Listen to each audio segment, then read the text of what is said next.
Hey students, I'm so glad to be back with you this week. We are going to be talking about conversations. So one of the things I want you to think about is, can you remember a conversation that you've had that you think was really good? Or maybe, can you think of a conversation you had that was just awkward? I'm going to give you just a second. Think through. A good conversation or just an awkward conversation? You have that one in your head? I have one that pops in my mind whenever I think of an awkward conversation. Lots of years ago, I was meeting a group of people that I had not ever met before. If you know me, sometimes I use sarcasm to warm the conversation. Sometimes it has a good effect, and sometimes it just doesn't go well. And in this particular conversation, it just didn't go well. So the conversation was going on, and someone was talking about some friend I didn't know that was acting just a little bit odd. And for some reason, no idea why, I've never said this before in my life, but I said, what, do they have a metal plate in their head? And the conversation died. And everybody was looking at me, in particular, the person right across. And this individual said, I have a metal plate in my head. And I thought, I have no idea. I was trying to scramble out of that conversation, but as you can imagine, it never recovered. Daryl was with me at that conversation, and my husband was saying, what were you thinking? I said, I didn't know that person had a metal plate in their head. There was no way I would have known that.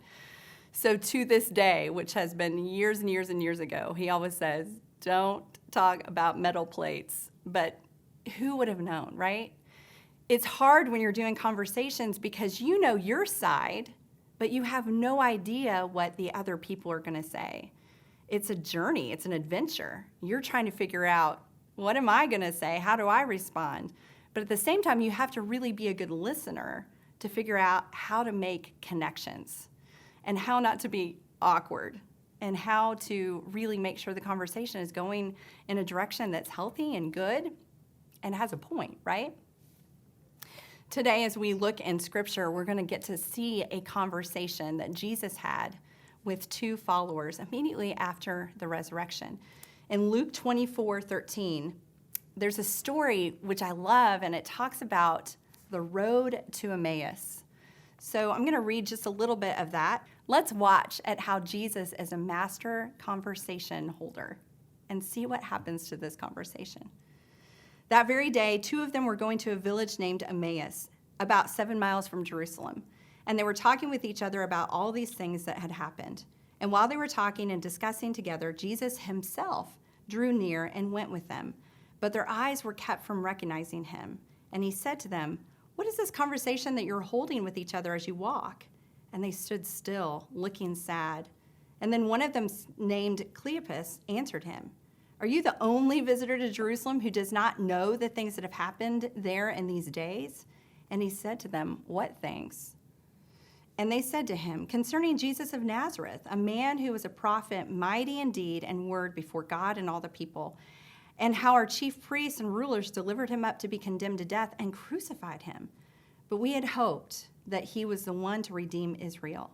Yes, and besides all this, it is now the third day since these things happened. Moreover, some women of our company amazed us, and they were at the tomb early in the morning, and when they did not find his body, they came back saying that they had even seen a vision of angels who said that he was alive. Some of those who were with us went to the tomb and found it just as the women had said, but him they did not see. And he said to them, O foolish ones, slow of heart to believe all that the prophets had spoken. Was it not necessary that the Christ should suffer these things and enter into his glory? And beginning with Moses and all the prophets, he interpreted them in all the scriptures, the things concerning himself.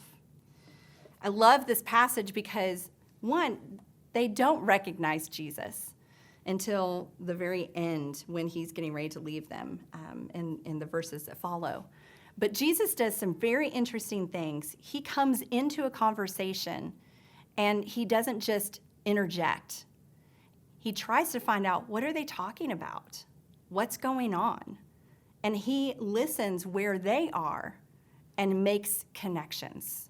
He finds out what's been going on. He knows. He knows what's going on, but he listens to their heart. He listens to what's going on.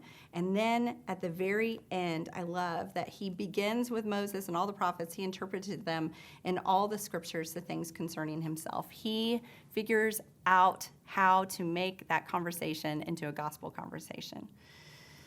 What does that look like for us? We're always talking about having gospel conversations.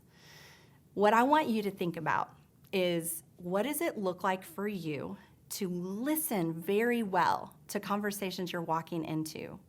Don't just try to think, how can I be funny? How can I enter into this conversation and bring the attention to me? But when you walk into a conversation, what if you began to listen and really try to figure out, where's the conversation going? And then second, what if you began to figure out, how can I bring Jesus into this conversation? How can I bring him in and actually move this conversation to Christ? What does that look like for you? So maybe it starts with you just waking up in the morning and having a conversation with Jesus himself and saying, Lord, today, and as many conversations as I can have, help me bring you into the conversation and help me listen to know when is the right time to bring you into the conversation.